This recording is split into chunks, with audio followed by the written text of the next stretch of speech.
I have some pretty sad breaking news for everybody. I got this as soon as I got off the air, but I wanted to talk about it now. Ed Schultz, former MSNBC host, current RT America host, has passed away. He was 64 years old. I read a few articles on it, and they're saying it's natural causes. I don't know what that means. 64 is pretty young to pass away. I don't know exactly what it was, but my guess is probably heart issues. He seemed like he was slightly overweight, but not like really bad overweight.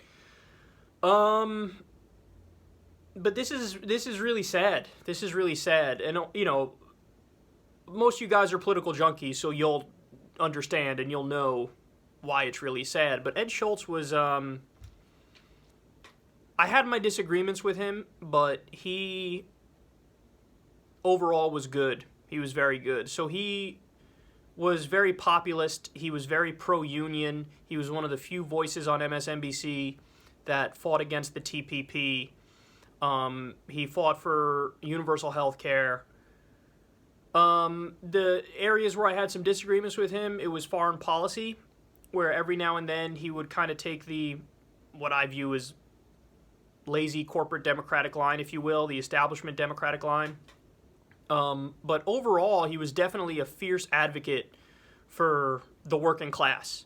And he was unapologetic in that sense, and he was definitely more populist than probably all the other MSNBC hosts. I mean, maybe there was a time where Chris Hayes competed with him on that front, but Chris Hayes kind of jumped the shark a while ago and became really sad and very pro-establishment. But Ed Schultz was very genuine, and he was a true believer in the things that he spoke about.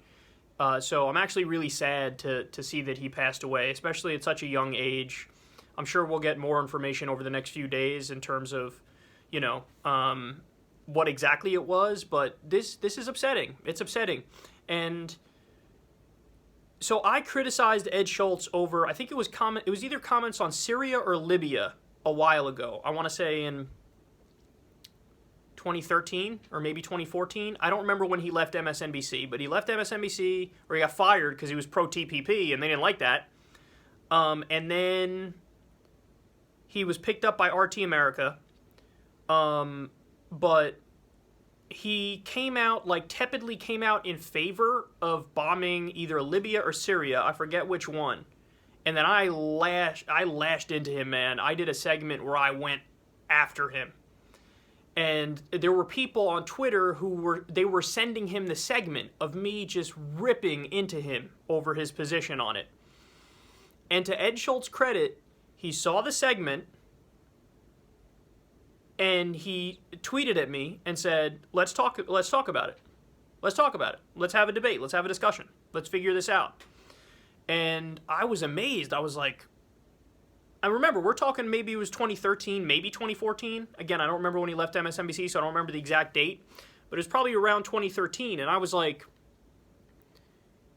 almost like, hey, dude, I'm like a small YouTuber. At the time, I don't know how many subs I had. Maybe 100,000, maybe 50,000 or something like that. But he was willing. He was like, let's talk about it, man. Let's figure this out. And so I got in contact with him. He came on my show. I don't remember how long the talk was. It was probably maybe 30 minutes or so. But it was either Libya or Syria, and we went back and forth, and I was describing to him how, hey, listen, we don't do these interventions for humanitarian reasons. It has a lot more to do with power and money and maintaining our empire. And, we've backed many of these jihadist groups that we now are fighting, and it's not about humanitarian reasons, so you can't trust these people. In the same way you don't trust them on the economic front, you shouldn't trust them on the foreign policy front. It's not like Obama, is so concerned about civilians in Libya or whatever. So we had the discussion, and I think it was a good discussion. But the thing that was surprising to me is that a guy who was in the position that he was in was open to criticism and then open to having that discussion, because he was on MSNBC, and he was an MSNBC host for a long time, and I was just a smaller YouTuber at that time. And he watched the video, heard the criticism, and thought, okay, this is merited enough where I need to, I want to have a discussion. I want Kyle to understand where I'm coming from and why I believe what I do. And, of course, it's not like he convinced me. I was still massively against intervention in Libya and Syria. But the point is, it was very interesting and fascinating and telling that a guy of his stature who had achieved that much was willing to have that conversation with me because he thought, oh, this is really about policy, and this is somebody who really disagrees with me, so we should talk about this. So, yeah, he just seemed like a really good guy, and he definitely fought for the working class. He was one of the only voices against TPP in mainstream media, and yeah, it's just sad. It's sad that he passed away. And the last point I want to make is they're already smearing him. So listen to this. This is what Daily Beast says.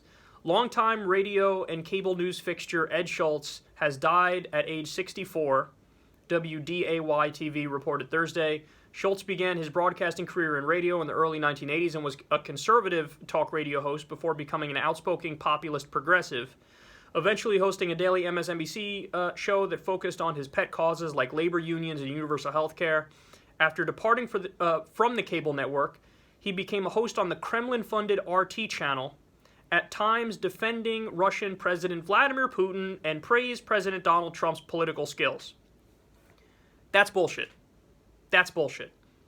That's complete and utter bullshit. They're trying to make it seem like he's in favor of the Russian government and he's pro-Putin. That's absolute garbage. Just like Tom Hartman's on RT and they try to paint him as being pro-Putin. He's not. It's not true. Just like with Abby Martin, when she was on RT, oh, you're pro-Putin? No, she's not fucking pro-Putin. In fact, she criticized him on air.